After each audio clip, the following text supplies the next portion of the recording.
Oleh karena itu, ketika ada pertemuan ini, kita melihat bahwa masyarakat mulai melihat bahwa nilai-nilai agama, terkhusus Islam, merupakan hal yang penting untuk dikedepankan menjadi sebuah cara berpikir, praktek kehidupan, dan tentu saja komitmen di dalam membangun dan menata dunia dengan lebih baik.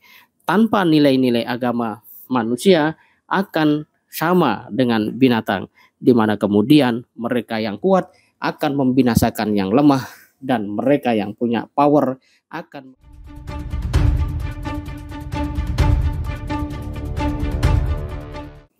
Assalamualaikum warahmatullahi wabarakatuh, sahabat kalian. Ini ada satu berita yang sangat menarik, di mana ada 150 tokoh dunia bertemu di Jakarta membahas peran agama dalam perang krisis iklim.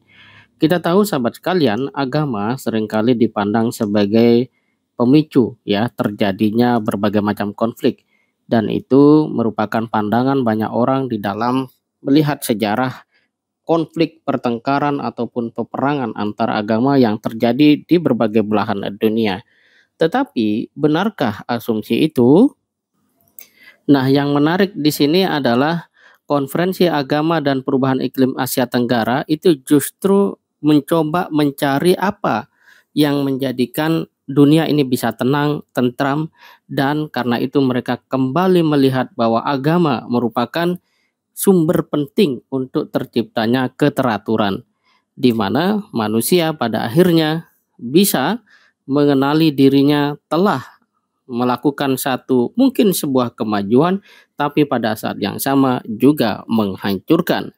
Ini seperti kita ketahui bahwa cukup kalah ya, Pak JK itu mengatakan pada dasarnya Islam sudah mengajarkan setiap muslim untuk menjaga lingkungan agar tidak menebang pohon secara serampangan. Tadi digambarkannya banyak pohon rusak, itu berarti melanggar ketentuan agama.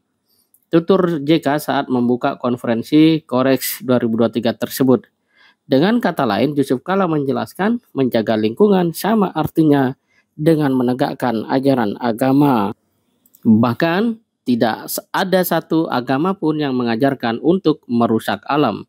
Sahabat kalian, orang akan lebih taat apabila dilarang oleh agama. Kadang-kadang lebih taat daripada larangan undang-undang, ujar JK ya. Dan ada juga Profesor Quraish Shihab, dan dia menyampaikan bahwa akibat ketiadaan iman dan rasa, maka ilmu kita kehilangan arah, bahkan merusak lingkungan. Kemudian dia melanjutkan bahwa manusia dewasa ini ibarat kupu-kupu yang terbakar karena kepandaiannya sendiri saat terbang. Dalam kata yang lain, bahwa teknologi yang memberikan kontribusi gerakan ekonomi sedemikian rupa, di sisi yang lain juga mengancam kehidupan manusia itu sendiri, karena perusakan alam terus terjadi, baik karena polusi ataupun ketidakmampuan manusia menahan diri menebang hutan secara sembarangan. Sahabat sekalian, kita ketahui bahwa agama merupakan sistem nilai yang berfungsi sebagai pedoman hidup bagi pengikutnya, menyediakan tata kaidah moral, etika, dan spiritual. Dalam masyarakat multikultural dan plural, seringkali agama dianggap sebagai salah satu sumber konflik. Ini adalah anggapan yang tidak benar. Lihat saja di pelosok-pelosok Indonesia. Banyak warga yang berbeda keyakinan, namun mereka tidak pernah berkeinginan untuk perang karena memang tidak ada perintah untuk seperti itu. Sahabat kalian, kita harus mengetahui bahwa agama itu kadang-kadang dieksploitasi oleh individu atau kelompok tertentu untuk kepentingan pribadi, politik, atau kekuasaan yang mengakibatkan ketegangan dan konflik. Dan ketika suatu daerah, suatu bangsa, satu negara mengalami konflik yang atas nama agama, biasanya akan sangat sulit untuk bisa dilakukan rekonsiliasi, perbaikan, apalagi sebuah upaya untuk mengakhiri konflik yang terjadi. Oleh karena itu, ketika ada pertemuan ini, kita melihat bahwa masyarakat mulai melihat bahwa nilai-nilai agama, terkhusus Islam, merupakan hal yang penting untuk dikedepankan menjadi sebuah cara berpikir, praktek kehidupan, dan tentu saja komitmen di dalam membangun dan menata dunia dengan lebih baik. Tanpa nilai-nilai agama, manusia akan sama dengan binatang, di mana kemudian mereka yang kuat akan membinasakan yang lemah, dan mereka yang punya power akan menganggap orang-orang yang lemah sebagai pihak yang memang sudah sewajarnya dihancurkan. Inilah logika-logika yang berbahaya yang itu akan terus tumbuh jika manusia meninggalkan atau mengabaikan agama. Namun, ada tantangan yang tidak ringan di sini.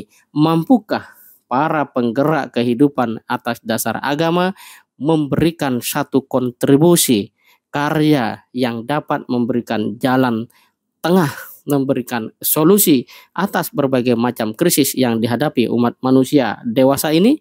Disinilah kaum muda muslim harus mulai menata diri menjadi orang-orang yang visioner dan bisa memberikan kontribusi ide serta pikiran yang dapat menyelimuti kehidupan dunia dengan kedamaian. Semoga bermanfaat. Assalamualaikum warahmatullahi wabarakatuh.